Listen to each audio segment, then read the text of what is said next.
Salam əziz dostlar, yenə Brainling'də görüşürük və may ayının növbəti bir gözəl günündə may ayının ilk seçim oyunuyla efirdəyik. Xatırladıram ki, 10 ildən çoxdur verilişimizə dəstək verən Heydər Əliyev Fondu, Azərbaycan Respublikası Elm və Təhsil Nazirliyi, o cümlədən Azərbaycan Respublikasının Gənclər və İdman Nazirliyidir və mənim onlara təşəkkürüm var.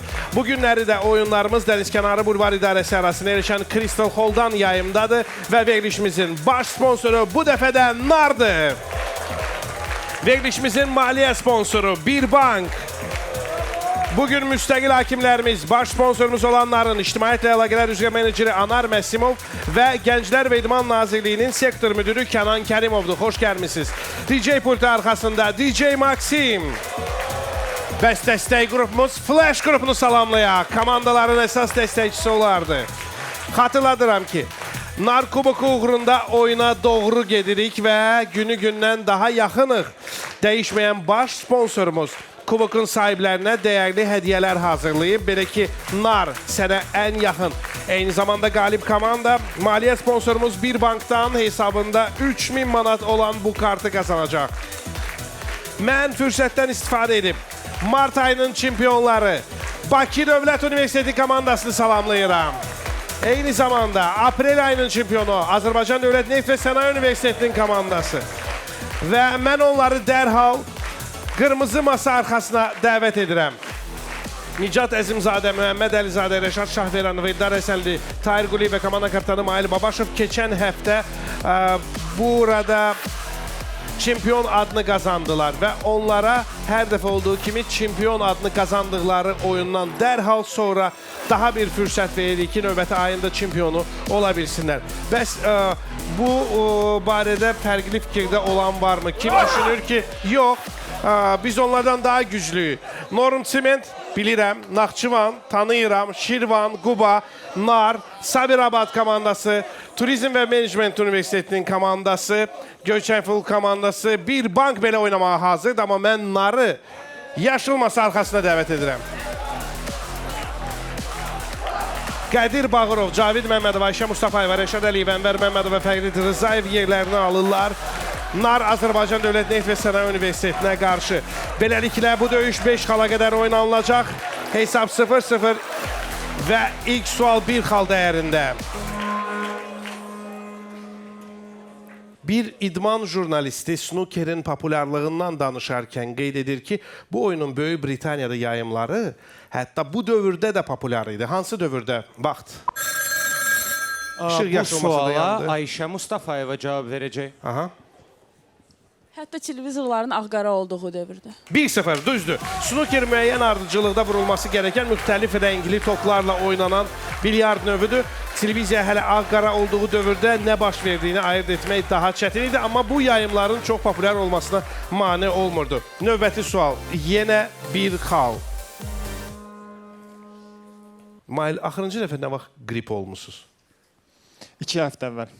Bir deyimə görə qrip vaxtı dərman içsəz 7 günə sağalırsınız. Bəs dərmansız vaxt? Muhammed Əlizadə. Buyursun. Yenə də 7 günə. Bəli, 1-1. Adətən qripin müalicəsi üçün istirahət etmək tövsiyə edilir. Deyimdə də dərmanın çox da xeyir etmədiyi nəzərdə tutulur. Yenə bir sual, yenə bir xal. Bəstəkar və pianoçu Sergey Raxmanyanov bir əli ilə do, mi, bemol, sol, do, sol akordunu tuta bilirdi. Yeri gəlmişkən, Maksim bunu bircə barmağı ilə edə bilir. Göstərsin. Eşitdiyiniz do, mi, bemol, sol, do, sol akorduydu. Raxmanyanov barədə müasir zarafatda 5 deyil, 3 klavişdən söhbət gedir. Hansı klavişlər? Vaxt. NAR. Bu suala Qədir Bağırov cavab verəcək. Ctrl, Alt, Delete. Düzdür. Bu 3 klaviş klaviaturada xüsusi olaraq bir əllə basılmasını mümkün olmaması üçün bir-birindən uzaq yerləşdirilib. Növbəti sual, yenə bir xal. John Berger'in fikrinə görə Paul Cézanne'dan əvvəl hər rəsm əsəri sanki pəncərədən görünən mənzərə kimi olmuş. Gustav Courbet öz dövründə həmin pəncərəni açıb çölə çıxmaq istəmiş. Paul Cézanne'ın isə fikri tamamlayın. Vaxt. Işıltıya başlayır İspaniya. Dövlət Neftçi Sənaye Universiteti, buyurun. Muhammed Əlizadə. Pol Sezon özü çıxıb artıq pəncərədən. Yox. Pəncərə çəkmə ehtiyacı yoxdur. Что мы такое? Bunları təbii görsənir. Pol Sezanın isə personajları bəlkə çıxmışdı həmin. Sezan Risottisikdə bunlar əvvəl çəkilsə belə gedir də. Sezan çıxıb oradan, o çərçivədən çıxıb gedir. Çərçivədən çıxardım. Sən ümumiyyətlə çərçivədən Yəni bunlar ehtiyacı yoxdur. Sənin Fərid. çərçivədən çıxardım. Bu sualı zəhmət olmasa Cavit Məmmədov üçün təkrarlayardınız. John Bergerin fikrinə görə Pol Sezandan əvvəl hər rəsm əsəri sanki pəncərədən görünən mənzərə kimi olmuş. Gustav Courbet öz dövründə həmin pəncərəni açıb çölə çıxmaq istəmiş. Pol Sezan isə Pol Sezon isə həmin pəncərədən çıxmışdı artıq. xeyr. Rəqibləriniz də yanılmıramsa elə bunu dedilər. Pol Sezan isə şüşəni sındırmışdı. Müəllif qeyd edir ki, Pol Sezan rəsmə fərqli yanaşmış və həmin pəncərəni sındırmaqla çərçivədən çıxmışdı. Növbəti sual 2 xal dəyərində. Başqasının qoyununu oğurlayıb və göldə boğulan avara haqqında mahnı vaxtilə bir müsabiqədə ikinci yeri tutmuşdu. Qalib gələn variantlarda isə Qızıl Torpaq və Cənub Xaçı xatırlanır. Bəs bu müsabiqənin nəticəsində nə müəyyən edilmişdi? Vaxt. Bu suala Ənvər Məmmədov cavab verəcək. Ənvər, səhv etməyin, bu çünki ilk saniyədir. Fərz edək ki, Avstraliyanın himnindən söhbət gedir. Adından və sözlərindən belə deyək. 4-1. Avaralar, cinayətkarlar, qoyunlar, eləcə də qızıl axtarışı və Cənub Xaçı bunların hamısı Avstraliyaya aid tanınmış motivlərdir. Hesab arasında fərq ağla sığmaz böyüdü. 4-1 və indi Dövlət Neftçi Sənaye Universiteti hesabı ən azı azaltmalıdır. Hesab arasında fərqi. Davam edək. Avstraliyanın Gugu Yumiter qəbiləsinin dilində məndən sol tərəfdə və ya məndən sağ tərəfdə kimi orientasiya anlayışları yoxdur. Onlar istiqaməti necə göstərirlər? Vaxt. niyə göstərirlər? Может, вверх-вниз, вперед-назад. Ola bilər. Prosto o qərb şərqdir də. Sağ, sol yoxdur. Bəlkə əlləri ilə göstərirlər. Maraqlıdır, qırmızı masa nə düşünür? Eldar cavab verəcək. Gəlin fərz eləyək ki, biri günəş çıxan tərəf göstərir, bir də günəş batan tərəfi. Yox. Göstərməlidir. Vaxt. Gələcək keçmiş kimi konseptlər. Zəhmət olmasa bu sualı Cavit Məmmədov üçün təkrarlayardınız. Cavid, deyəsən sizə təkrar etməyə ehtiyac olmayacaq. Çünki redaktorlarımız düşünür ki, bu sualın cavabını biz Dövlət Neftçi Sənaye Universitetindən artıq aldıq. 4-2 hesab arasında fərq azaldı. Mail çox yaxşı gedirik. Daha bir sual. 1936-cı il Olimpiya oyunları zamanı futbolda Peru Avstriyaya qalib gəldiyi üçün oyunun nəticəsi ləğv edilmiş və Peru oyunları tərk etmişdi. Bəs həmin il Almaniya hansı ölkənin yığmasına məğlub olaraq ikinci olmuşdu? Vaxt. Dövlət Neftçi Sənaye Universiteti Eldar cavab verəcək. hesab arasında fərq minimuma indi edə bilər. Çexoslovakiya. Ay, yox. Komanda sizi də itirir. Nar düşünür. Нет, первый прикол, Югослав не был тогда. Он сам убирает, он сам оставляет Австрию, Австрия да sonra onları udur. Başlaya bilər, səbəb ola bilər. Rебят, это может быть прикол. Avstriya saxlaya gəlirlər, öz üstüləridir. Это прикол ondadır da, yox. Pust повтори. Ondan əvvəl Peru'ya uca bilərdi, məncə yox elə. Eşidirəm sizi, Fərid. Zəhmət olmasa bu sualı Rəşad Əliyev üçün təkrarlayardınız. Rəşad, 1936-cı il Olimpiya oyunları zamanı futbolda Peru Avstriyaya qalib gəldiyi üçün oyunun nəticəsi ləğv edilmiş və Peru oyunları tərk etmişdi. Həmin il Almaniya hansı ölkənin yığmasına məğlub olaraq ikinci olmuşdu? Ola bilər məhz özlərinin belə deyək, giddən arası çıxartdığı məhz Avstriya ilə. Natsist rejimi digər ölkələrin onların müttəfiqlərinə qalib gəlməsini həzm edə bilmədikləri üçün nəticəni ləğv etmişlər. Almaniyanın məğlubiyyətinə baxmayaraq, final görüşünün nəticəsinin ləğv edilməmənin səbəbi isə rəqibin İtaliya olması idi. Daha bir sual, bu dəfə 2 xal dəyərində. Mail super fürsət düşüb hesabı bərabərləşdirməyə, hə? Bəli. Sizcə kim cavab verəcək sizdə? Görək də, yəqin ki, Rəşad. Nəsə mən hiss edirəm ki, elə bil ki, doğrudan da Rəşad hazırlaşır cavab verməyə. Sadəcə bir dənə sual qalır ki, birdən rəqiblərin Rəşadı cavab verməsində bilirsiniz. Ənənəvi şərab hazırlanması üçün istifadə edilən saxsı formasındakı Tsikolia Gvevri adlı ətir hansı ölkədə istehsal edilir? Vaxt. Rəşad. Ola bilsin ki, bu Gürcüstandır. Düppələm düz cavab. 4-4. Hesab bərabərləşdi. Azərbaycan Dövlət Neft və Sənaye Universiteti çox düz tapır və aprel ayının çempionları may ayında da çempiona layiq artıq oyun nümayiş etdirirlər. Hesab bərabərləşdi. Görəsən daha bir suala cavab verə biləcəklərmi? Mail indi necə düşünürsünüz? Rəşad Yenə yəqin iki Rəşaddan biri yəqin cavab verər də. Yəni Mail özünü ümumiyyətlə oyundan kənarda saxlayıb. Yəni mənə ümumiyyətlə ümid bağlamayın. Baxın, 2-ci Dünya müharibəsi illərində Barry Skinner raketlərin hədəflərə yönləndirilməsi üçün canlı göyərçinlərdən istifadəyə dair təcrübələr aparırdı. Siz isə deyin, Skinnerin qızı 2024-cü ilin payızında harda çıxış edib? Vaxt. İşıq yaşıl masada yandı. Buyurun, kim cavab verəcək? Bu suala Ənvər Məmmədov cavab verir. Gəlin belə bir fərz eləyək, belə bir ideya yarandı ki, bəlkə o Bakıda keçirilən COP29 tədbirində çıxış edirdi. Xeyr. Komanda Ənvəri itirir, rəqiblər düşünür. 24-cü il hansı ay? Göyərçin nəyin logosunda var? Sumqayıtı. Yox, hala. Harada ola bilər göyərçin? Harada? Səndən sonra sor ki, Əks raketlərin olmadı, nəsə sülhlə bağlı. 2024 sülh konfransı, mənsə sülh Ukrayna sülh konfransı olmuşdu. Ukraynada sülh konfransı qəşəng. ola bilər ha. Vır Nicatda təkrarlatdır. Üçün təkrar eləyər sizə zəhmət. Nicat, 2-ci Dünya müharibəsi illərində Barry Skinner raketlərin hədəflərə yönləndirilməsi üçün canlı göyərçinlərdən istifadəyə dair təcrübələr aparırdı. Skinnerin qızı 2024-cü ilin payızında sizcə harda çıxış edib? Səhv yadımda qalmayıbsa, təxminən o vaxtı Ukraynanın sülh konfransı baş vermişdi. Ola bilsin, orada iştirak edib. Skinner 1990-cı ildə vəfat edib. Buna görə də onun, belə deyək, sona qədər ciddi olmayan kəşfinə görə İq Nobel mükafatını qızı alıb və İq Nobel mükafatının təqdimatında çıxış etmişdi. Yaxşı.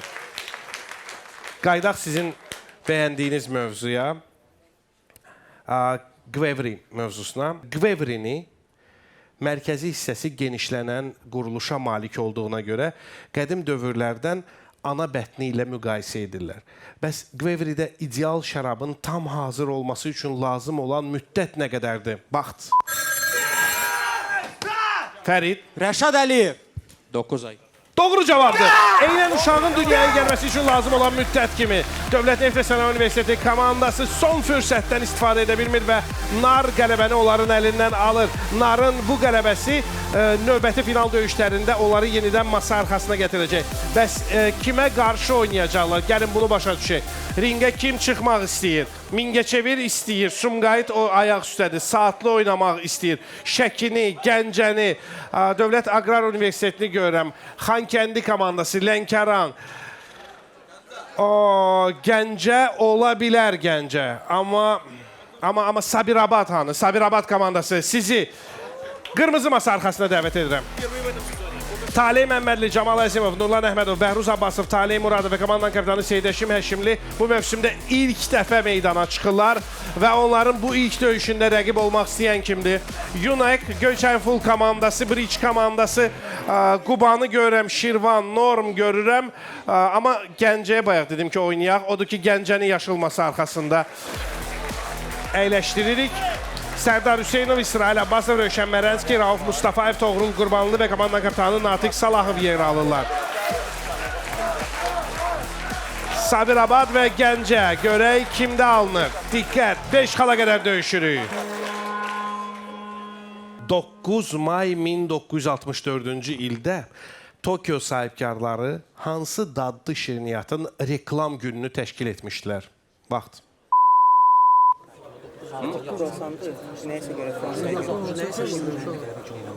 Milk Way. Ne var orada? Win, nasıl Win'den?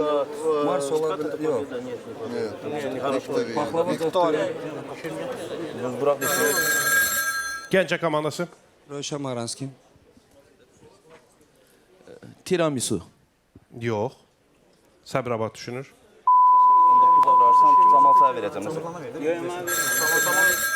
Onlar İtalyan şirniyyatının adını dedilər. Siz nə deyəcəksiniz? Camal üçün sualı təkrar edirsiniz, zəhmət olmasa. 9 may 1964-cü ildə Tokyo sahibkarları hansı dadlı şirniyyatın reklam gününü təşkil etmişdilər? Ola bilsin ki, Napolyon tortudur bu. 9 Yox. maya görə. Yox, elə deyil. Bu sadəcə dondurmadır. Dondurma mövsümü başlayıb dostlar, may ayıdır. Növbəti sual 2 xal dəyərində. Natiq, mən bunu sizdən heç vaxt soruşmamışam. Saxlasam da verilişdən verilişə elə bir bu sualın cavabı da dəyişir. Sizin indi neçə yaşınız var? Natiq Salahovdan yaş soruşmazlar. Amma yenə də soruşası olsaq. 50. 50. Natiq, Bəli, keçirmişəm yubileyi. yubileyinizi keçirmişsiniz. Harda keçirdiniz? Necə qeyd elədiniz bunu? Sankt Peterburgda. Maraqlı. Orada niyə? Həmin vaxt oradaydım ona görə. Sadə məntiq. Bir dəqiqə. Bəs ilk pasportunuzu neçənci ildə almışdınız? Rəqəmlə çıxmaq istəyir. 16 yaşım olanda. Yaxşı. Pasportunuz nə rəngdə idi? Sovet pasportu idi. Bəli. Sovet pasportlarında yəqin sizin pasportda foto şəkliniz də var idi. Yox, nəyə görə deyirəm? Çünki Sovet pasportlarında foto şəklin olması tələbi 1937-ci ildə qüvvəyə mindi. Baxmayaraq ki, bu 1932-ci ildə müzakirəyə çıxarılmışdı. Bəs bu tələbin icra olunması niyə 5 il yubandı? Vaxt. Sabirabad komandasında fal start, qalan vaxt Gəncənindir. Prosta bütün əhalinin hamısını çəkmək o qədər çəkdi. Fotoaparat var idi amma o qədər çox hər yerdə. Bakımı niyə? Hadi. O boyda Sovet hakimiyyəti, nə bilim 200 milyon əhali hamını çəkənə qədər bu qədər. Bizə cümlə deyəcəksən, cümlə Hadi deyirsən. Cümlə yox, denən nə deyəcəksən? O bütün əhalini çəkmək bu qədər vaxt çəkdi. So.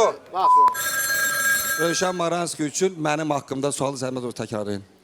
Sovet pasportlarında foto şəklin olması tələbi 37-ci ildən qüvvəyə mindi. Baxmayaraq ki, 1932-ci ildə müzakirəyə çıxarılmışdı. Tələbin icra olunması niyə 5 il yubanmışdı?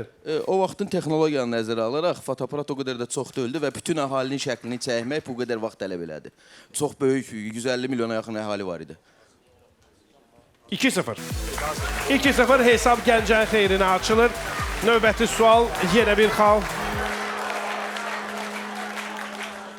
Hər dəfə mən Natiq müəllimə sual verəndə o düşünür ki, mən ona sataşıram. Halbuki bəlkə də sualın ipucuları artıq sizdədir masanın üzərində.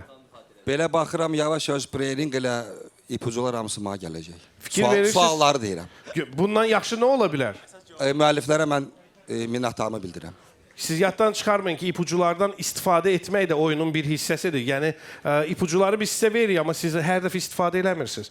Əksinə, rəqiblərinizdən oyuncu uğurluyorsunuz. Fight start oldu bayaq. Sabirabad komandası tam heyətdə davam etmir. Odur ki, Seydəşim, diqqətli olaq. 1980-ci illərə aparıram sizi. New York. New York'un yeniyetmələri metro turniketlərindəki jeton qəbul edicilərini kağızla doldururdular. İnsan jetonu daxil edəndə turniket işləmir. O isə başqa turniketə gedib yenidən jeton xərcləməli olurdu. Dələ duz isə sıradan çıxmış turniketə yaxınlaşıb jetonu ağzı ilə geri soğururdu. Bunun qarşısını almaq üçün jeton yuvalarına nə etdilər? Vaxt. Gəncə komandası, buyurun. Sərdar Hüseynov. Fatih, səhv eləmirəmsə, ora istot sürtürdülər. Bunlar da gedib ağızlarını vuranda, ağızları acışırdı, nəsə belə bir şey. Bu versiya kimə inandırıcı gəldi ki? Özümdən başqa heç kimə yəqin. Və doğru cavabdır. Bütün komanda deyir, hara sıxırsan düyməni, bəlkə müzakirə edir. O isə düz cavab verir. Sərdar Hüseynov, Gəncə komandasının gizli silahı. Sərdar olub ki, metrodan pulsuz istifadə etmisiniz? Qətiyyən mən çox nümunəvi vətəndaşım. İnandıq. 1912-ci il Əsli və Kərəm tamaşası oynanılmalı idi. Bu haqda bir məqalədə hansı peşə sahibinin işi belə təsvir olunub? Şəhər yatır və Bakının yarı yuxulu küçələrinin sükutunu yaşlı bir kişinin addım səsləri pozur. O, hərdən ayaq saxlayır, əlindəki vedrəni yerə qoyur, bir neçə dəqiqə sonra isə vedrəsini də götürüb yenə yola düzəlir. Vaxt. Gəncə. İsrail Abbasov. İsrail səhv etməyin ilk saniyədir. Afişanı yapışdıran. Düzdür, elan yapışdıran 4-0. 4-0 Sabirabad komandasında hesab arasında fərqi azaltmaq alınmır. Həşim nə məsələdir? Variantlar var, sadəcə düymədə gecikir biraz. Düymədə gecikir. Çünki Düyməsixan birinci sualda fals start etdi. Bəs yerinə əyləşən taleyin təcrübəsi olubmu? Bundan əvvəl düymə sıxıbmı? Bəli, olub. Görək bu dəfə necə olacaq? Növbəti sualım bu döyüş üçün həll edici də ola bilər. Virginia Woolf 1924-cü ildə gündəliyində beyninin içərisini çoxlu sayda bulardan ibarət olduğunu və birindən digərinə keçməyi sevdiyini yazmışdı. Söhbət nədən gedir? Vaxt. Camal Əzimov. Ola bilsin ki, bu kitab rəfləridir. Müxtəlif kitablar. Komanda daha bir oyuncu itirir. Gəncə düşünür. Özü suda boğubdur, atıb boğubdur. Yazın özümə aid otaq əsəri var. Nə ola bilər? Bilirəm də otaqlarla, Stakukonsuda Çirto Girazma. Oradan ora keçək. Bir otaqdan otaqdan keçir. Beynində. Başqa bir şey ola bilər. Başqa bir şey ola bilər. Başqa nə var Perixod. Natiq. Zəhmət olmasa Toğrul Qurbanlı üçün təkrarladınız. Bu sualda söhbət nədən gedir? Deməli, Virginia Woolf məşhur özümə aid otaq əsəri var. Ona görə otaqlardan gedir söhbət. Tamamilə doğrudur. 5-0. Və beləcə Toğrul sayəsində komanda qələbə qazanaraq final döyüşlərinə qalır. Gəncənin rəqibi Nardır. Bu əvvəlcədən bilinirdi və indi onların iki final döyüşü üçün Narı masa arxasına dəvət edirəm. Qədir Bağırov, Cavid Məmmədov, Ayşə Mustafayeva, Rəşad Əliyev, Ənbər Məmmədov və komandanın kapitanı Fərid Rzayev yerlərini qırmızı masa arxasında alırlar. Biz isə kiçik bir musiqili time-outdan sonra bu iki ehtiraslı komandanın final döyüşlərinin şahidi olacaq. O vaxta qədər qonağımız Manel.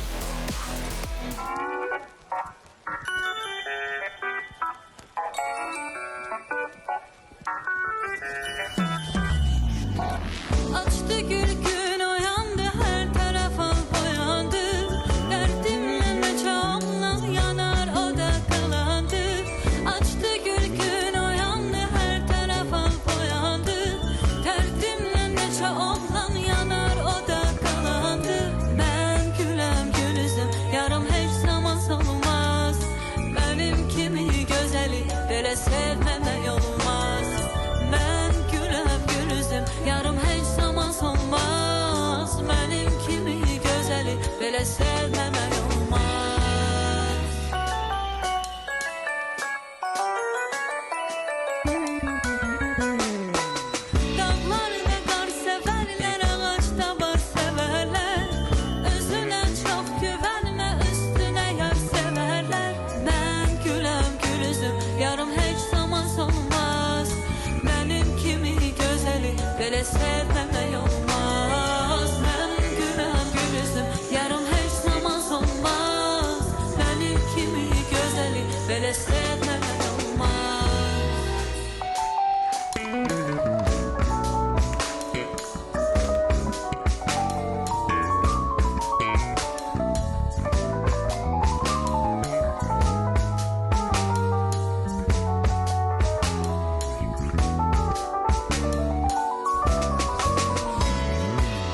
Xoş gördük tamaşaçılar. İctimai televiziyada Brain Ringə baxırsınız və bizim verilişin baş sponsoru Nardır. Dostlar, Narın El internet paketi həm cibinizə, həm də ehtiyaclarınıza uyğundur. Cəmi 6 manat ödəyib 1,5 GB internet əldə edirsiniz. Üstəlik WhatsApp pulsuzdur. Daha iri həcmli internet paketlərində limitsiz gecə interneti də olur. Yüksək sürətli internetdən zövq almaq üçün Narın müxtəlif internet paketlərindən birini seçin və qoşulun. Brain Ring'in maliyyə sponsoru Azərbaycanın ilk rəqəmsal bankı Bir Bankdır. Bir Bank taksit kartı sizə 2 qat ƏDV bonusu, 24 aylıq faizsiz taksit və bir dəfəlik ödənişlərdə nağdlaşdırma, eləcə də köçürmələrdə 63 günə də güzəşt müddəti kimi fürsətlər yaradır. Bir Bank kartlarını Kapital Bankın filiallarından, Bir Bank tətbiqindən və Bir Bank az saytından sifariş verə bilərsiniz. Bugün müstəqil hakimlərimiz, baş sponsorumuz olanların İctimaiyyətlə Əlaqələr üzrə meneceri Anar Məsimov və Gənclər İdman Nazirliyinin sektor müdürü Kənan Kərimovdur. Bugün qalib gələcək komanda xatırladıram ki, may ayının finalında oynamaq şansı qazanır və hər zaman olduğu kimi baş sponsorumuz Nar ayın çempionlarına xüsusi hədiyyələr təqdim edəcək. Nar sənə ən yaxın. Qırmızı masa ətrafında elə Nar komandası, yaşıl masa ətrafında isə Gəncə əyləşib və mən Narın 4-cü nişanının sahibini öyrənmək istəyirəm. Görək, bu 4-cü nişanı kimin olacaq? Diqqət. Vaxt. Yaşıl masada Toğrul Qurbanlı düyməni hamıdan tez sıxdı və Narın 4-cü xidməti qədər sürətli oldu deyə 4-cü belə 4-cü nişanını sinəsinə taxmış olur. Xatırladım ki, rəqibi Nar komandasının düymə sıxanı Kapitan Fərid Rızayevin 6 belə 4-cü nişanı var. Mən onlardan odur ki, xeyli fay start gözləyirəm. Oppenheimer filmində mətbəx pərdələrinin üzərində ginkgo ağacının yarpaqlarını görmək olar. Maraqlıdır ki, ginkgo ağacı bundan qurtulmağı bacarmışdı. Nədən? Vaxt. Gəncə Sıralı Abbasov. Radiasiyadan.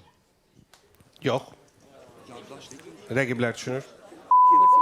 Когда взрыв было в Хиросиме и Нагасаки, там одна деревка только стояла. А, второй момент, подожди. А может, это манхеттский проект? Не, как они тестируют. Манхеттский проект, да? Именно манхеттский проект. Orada yox idi, orada yox idi. Но orada bunu Ses vaxtı yox. Это разное, а вот это... Zəhmət olmasa Rəşad Əliyev üçün sualı təkrarlayardım. Oppenheimer filmində mətbəx pərdələrinin üzərində ginkgo ağacının yarpaqlarını görmək olar.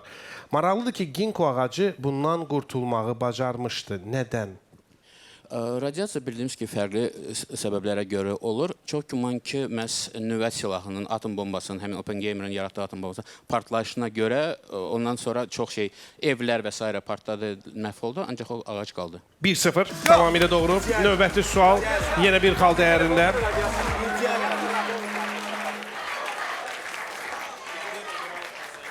Fərziyyələrdən birinə görə buna ilk patenti ötən əsrin 20-ci illərində İngilis Harold Thornton almışdı.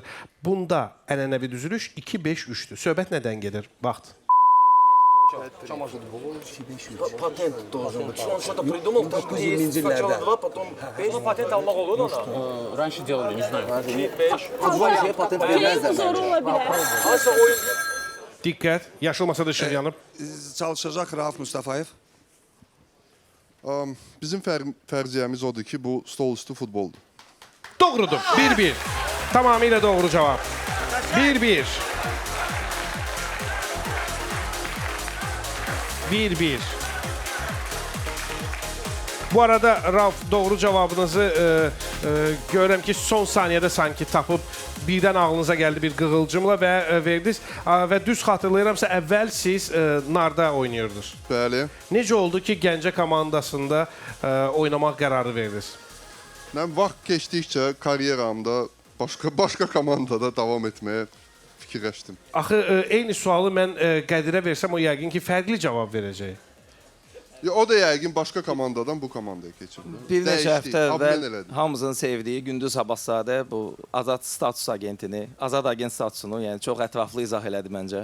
Və sizə elə gəlir ki, siz məhz bu statusda komandanızı dəyişmisiniz. Fikrimcə bəli. O pərdə arxası söhbətləri bizə danışmaq fikriniz yoxdur. Pərdə arxası söhbət olmayıb ki. Doğrudan, belə sadədir komandada oynamaq. Nə olubsa hamısı səhnədə olub, pərdə arxası heç nə olmayıb. Fərid, heyf bir dənə boş kreslo yoxdur. Ya, mən sizin komandada oynamaq istəyərdim. Biz də çox sevinərdik. Çünki ən azı ancaq belə sizin komandanı zəiflətmək mümkündür. Çox sağ olun. Gəncə komandasını isə yalnız bu cür gücləndirmək olar. Növbəti sual. Natiq, Yunanistanın futbol üzrə 3-cü liqası hansı adı daşıyır? Vaxt.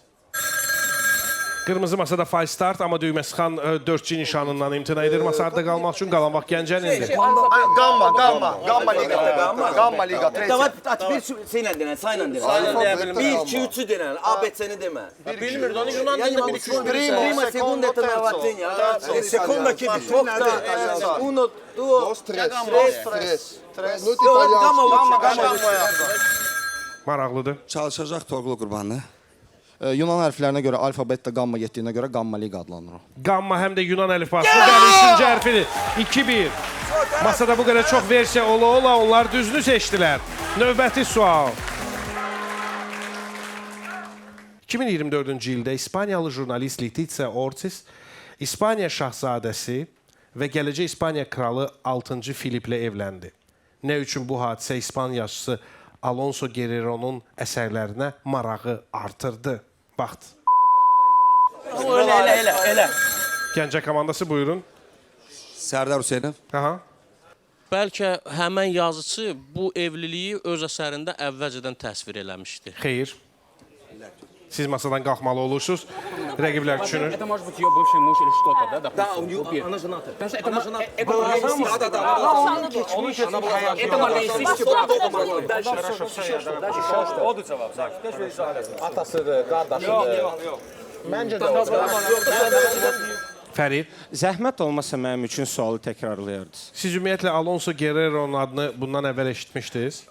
Xeyr, sizdən eşitdim. 2004-cü ildə İspaniyalı jurnalist Letizia Ortiz, İspaniya şahzadəsi və gələcək İspaniya kralı 6-cı Filiplə evləndikdən sonra İspaniyaçısı Alonso Guerrero'nun əsərlərinə maraq artdı. Sizcə nəyə görə?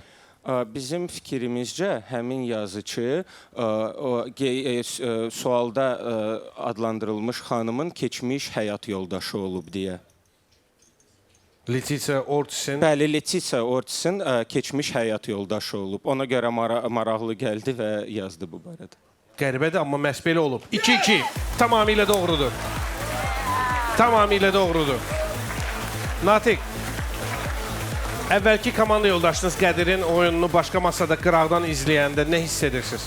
Mən heç nə deyəmərəm, çünki heç nə görmürəm. Yəni, oyunu demirəm, Qədiri görmürəm. Səsini də eşitmirəm hələ. Diqqət, diqqət, növbəti sual. İsveçdə xüsusi əhliləşdirilmiş qarğalar siqaret çəkən insanları izləyir. Qarğalar nə etdikdən sonra sahiblərindən fıstıq qazanır? Vaxt. Diqqət. Rahat Mustafayev. Yəqin bu qarğalar siqaret kötüklərini yığıb zibil yeşiyinə atandan sonra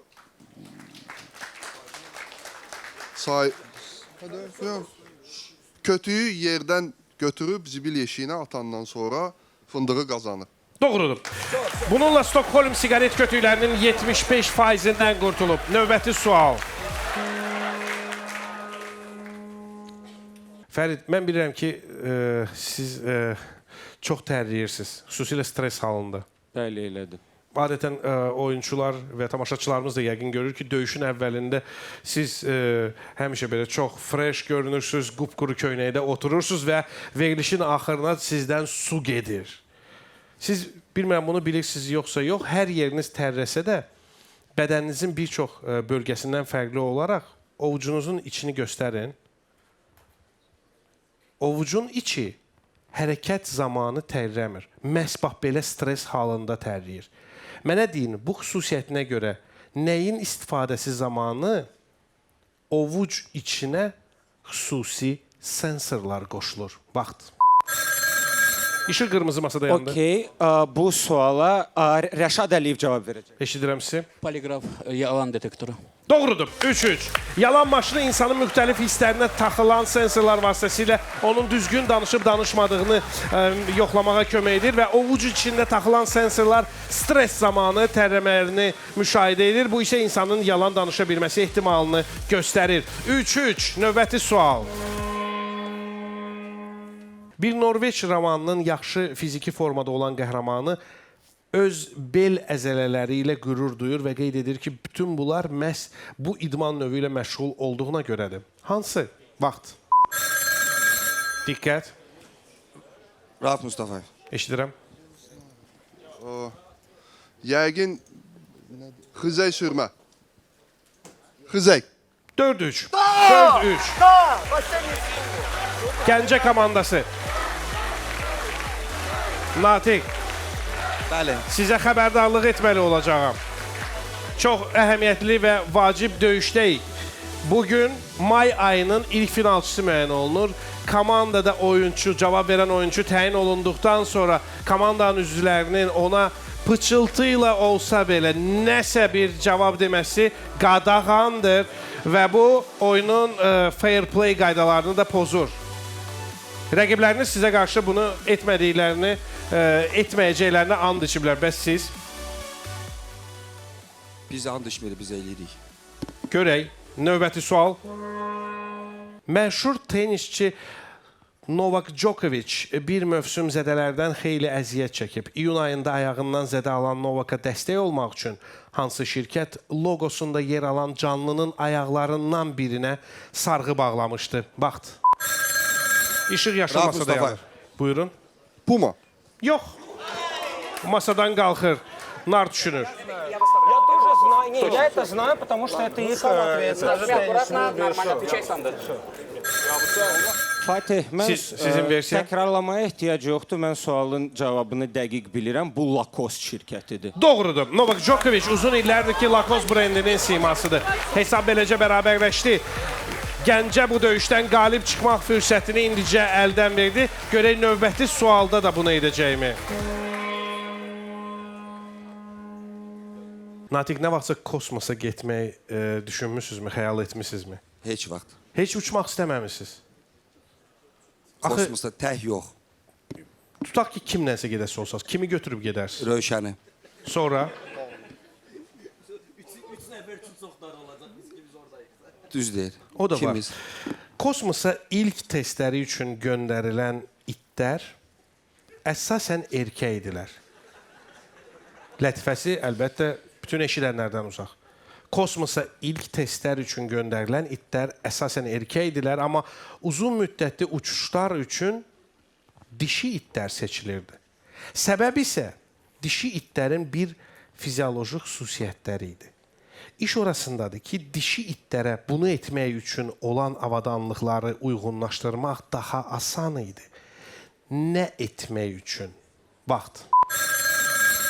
Bu suala Rəşad Əliyev cavab verir. Buyursun. Fizioloji olaraq onlara bilirik ki, kosmonavtlara çox vaxt, bunu pampers deyirlər el arasında, onu giydirirlər ki, tualetə gələn daha asan da olsun. Dişi itlərə bunu eləmək daha yaxşıdır. Yəni, belə el arasında təbii ehtiyacı deyirlər, tualetə getmək. Tualetə getmək. Təbii ehtiyaclarını ödəmək. Yəni, mən sizi başa düşdüm. Və siz haqlısınız. Düzdür. Doğru cavab 5-4 və narın üstünlüyü bu sualdan qələbə iyi gəlirdi və gördüyünüz kimi bunların qələbəsi oldu. İlk döyüşdən qalib çıxanlar indi Gəncə ilə daha bir final döyüşü keçirəcək. Bilirəm axı siz də oynamaq istəyirsiniz. Çox sadə yolu var. Aşağıda gördüyünüz ünvana indi daxil olub X sosial şəbəkəsində siz də sualı cavablandırıb nardan hədiyyənizi qazana bilərsiniz. Biz isə burada davam edirik daha bir döyüşlə. Diqqət, diqqət. 5 xala qədər döyüş və sual 1 xal dəyərində.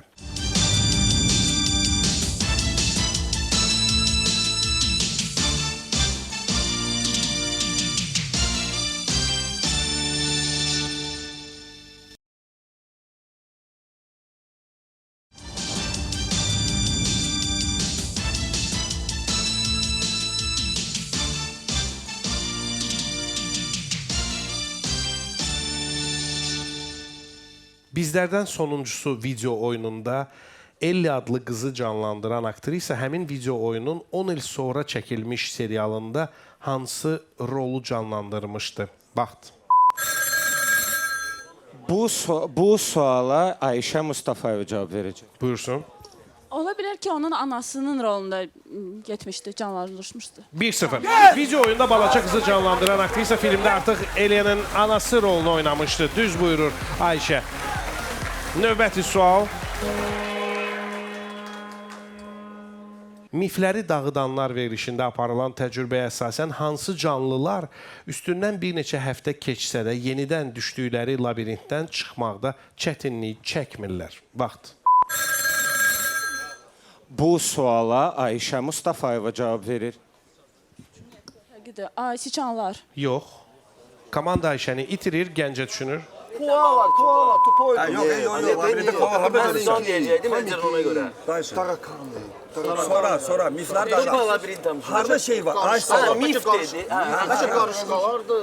Labirintte öküzler biletler kalırdı. Yok, hep balaca şeydi. Soldaki kroptan. Bak, çimen dağısı. Karışkalar. Gəncə komandası kim cavab verir? Zəhmət olmasa birinci saniyə döydə. İsrail Abbasov üçün təkrar edin. Mifləri dağıdanlar verilişində aparılan təcrübəyə əsasən hansı canlılar üstündən bir neçə həftə keçsə də yenidən düşdükləri labirintdən çıxmaqda çətinlik çəkmirlər? Qarışqa. Əslində onların yaddaşı o qədər də zəif deyil. Söhbət qızıl balıqlardan gedirdi bu sualda. Dəyəri qalxdı sualın, 2 xal oynanılır. Violonçelistin qarnı güruldadı. Tamaşaçı qardirob nömrəsini əlindən parketə düşürdü. Milçək pərdəyə qondu. Statın sonu.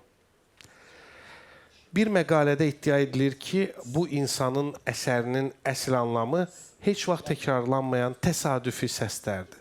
Söhbət hansı insandan gedir? Vaxt. Yaşılması da işir. Mustafayev. Buyurun. Johnny Cage. Johnny Cage, bəli. Söhbət 4.33 adlı əsərdən gedir. Onu dinləyərkən bilirsiniz, tamamilə sükutdan ibarət bir əsərdir və o an yaranan təsadüfi səslərə diqqət yetirilməlidir. 2-1. Növbəti sual 1 xal dəyərində. Sultan 3-cü Səlim hansı şəxsin uğurlarını Osmanlı dövlətinin uğurları kimi hesab etmiş və ona xüsusi olaraq almaz hədiyyə etmişdi? Vaxt. Yok, olmaz. Hansı vaxtlarda? Кто-то из могов. Британии давали тоже. Sərdar Hüseynov çalışacaq. Buyursun. Memar Sinan. Yox, yanılırsınız. Nar düşünür. Из союзников, может, кто-то. Во-вторых, üçüncü Самому себе мог. Это какой год? Yəni Nadir Şahı gəl yoxlarda əfqanları vurmuşdu o vaxt. Onlar Az qalmışdı rəqibləriniz üzərinizdə böyük üstünlüyü əldə etsin Fərid. Zəhmət olmasa bu sualı Ənvər Məmmədov üçün təkrarlayardınız. Ənvər, Sultan 3-cü Səlim hansı şəxsin uğurlarını Osmanlı dövlətinin uğurları kimi hesab etmiş və ona xüsusi olaraq almaz hədiyyə etmişdi? Fərz edək ki, bu başqa bir dövlətin rəhbəri olan Nadir Şah Əfşardır. Sultan Səlim hakimiyyətdə olarkən Napoleon Bonaparte həmin dövrdə Osmanlının bir hissəsi olan Misirə hücum edərək oranı işğal etmişdi. Admiral Nelson Napoleonu məğlubiyyətə uğratdıqdan sonra Misir yenidən Osmanlının tərkibinə qayıtmışdı. Məhz bu səbəbdən Sultan Səlim Nelsona xüsusi hədiyyə göndərmişdi. Sualın dəyəri qalxdı, 2 xal oynanılır. 2004-cü ildə verdiyi müsahibədə İngiltərə yığmasının o vaxtki məşqçisi Sven-Göran Eriksson jurnalistlərə kim haqqında bu sözləri demişdi? Hokkey azarkeşlərinin xətrinə dəyməsin, amma bir neçə ildən sonra bu ad Gretzky ilə assosiasiya edilməyəcək. Vaxt. Qırmızı masada fal start görürük, düymə sıxan 4G nişanından imtina edir, Gəncə komandası düşünür. Yok, hokkey. Owen. Niye? Wayne Gretzky. Owen Gretzky. Это должен быть футболист, блин. Ben ne derim? Gretzky niye girif tarihe çok sayma vurup ona göre adı yok. Adları yeni yazılı. İndaveski. Aha, kim cavab verir? Zəhmət olmasa Rövşən Maranski üçün təkrar edin. Gözəl fürsət var ki, Rövşən indi hesabı 4-1 etsin. 2004-cü ildə verdiyi müsahibədə İngiltərə yığmasının o vaxtki məşqçisi Eriksson jurnalistlərə kim haqqında bu sözləri demişdi? Xokkey azarkeşlərinin xətrinə dəyməsin, amma bir neçə ildən sonra bu ad Gretzky ilə assosiasiya edilməyəcək. Owen. Yox. Yox, Wayne Rooney-dən söhbət gedirdi. Gretzky'nin də adı Wayne'dir, o birisinin də. Növbəti sualı 3 xal dəyərində. Yəni Owen'dan danışırsınızsa yəqin Michael Owen'ı nəzərdə tuturdunuz. Hər halda Rövşən, mən onu bilirəm ki, komanda özü-özünə bu sualda mane oldu. Bunu ən yaxından izləyən isə Ayşədir və mən hiss edirəm ki, o şokdadır. Hə? Gəlin Ayşəyə mikrofonu verək, çünki mənə maraqlıdır. Ayşə, əgər ömrünüzdə bircə gün Gəncə komandasında oynamaq sizə qismət olsaydı, sizcə həmin gün nə ilə bitərdi? Bayaq Fərid bizim bayaqki oyunumuzda düyməni udanda elə səs saldı ki, məndə artıq panik atak başlayırdı. Ona görə Gəncə komandasında oynasam bilmirəm nə ilə bitərdi. Ehtiyatlı olun. Növbəti sual 3 xal dəyərində və bu sual həll edici ola bilər. Redaktorlarımızdan xahiş edirəm mənə yol göstərsinlər və bu yol bu sualdan keçir. Diqqət! Aleksandr Kazbekinin bir əsərinin baş qəhrəmanı Koba ləqəbini daşıyır. Bəs bu kitab kimin ən sevimli kitabı olub? Vaxt. Qırmızı masada növbəti fal start və Gəncə komandasında fürsət.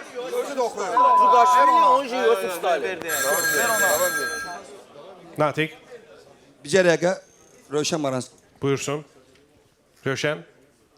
Cugaşvili, onca Yosif Stalin. Doğrudur. 5-1. Və Gəncə komandası bu yolla final döyüşlərinin hesabını 1-1 edir. Görəsən, may ayının finalında kim oynayacaq? Kim istəyir ki, bu nar olsun? Bəs Gəncəni kim istəyir? Həll edici sual. Diqqət, diqqət. Bəlkə də bu bugün son sualdır. Bir romanın qəhrəmanı həyatını həmişəlik dəyişən bir səfərə yola düşür. Bəs o körpünü ondan gizlədən duman zolağını nə ilə müqayisə edir? Vaxt. Yolu görmür. Eşidirəm. Bu suala Cavid Məmmədov cavab verir. Cavid. Finish xətti. Xeyr. Gəncə. Nəyə bənzərdir? Teatrda zanavisi olmur. Cənnətin qapıları, cəhənnəmin qapıları. Son pərdə demək istəyir. Bəlkə şey xoşuma gəlir. Saçın da. Körpünü keçəcək, qayıtmayacaq. Yok.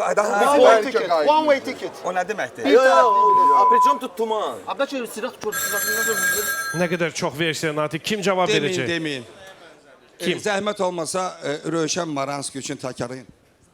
Rövşən, bir romanın qəhrəmanı həyatını həmişəlik dəyişən bir səfərə yola düşür. O körpünü ondan gizlədən duman zolağını nə ilə müqayisə edir? Cavabınız?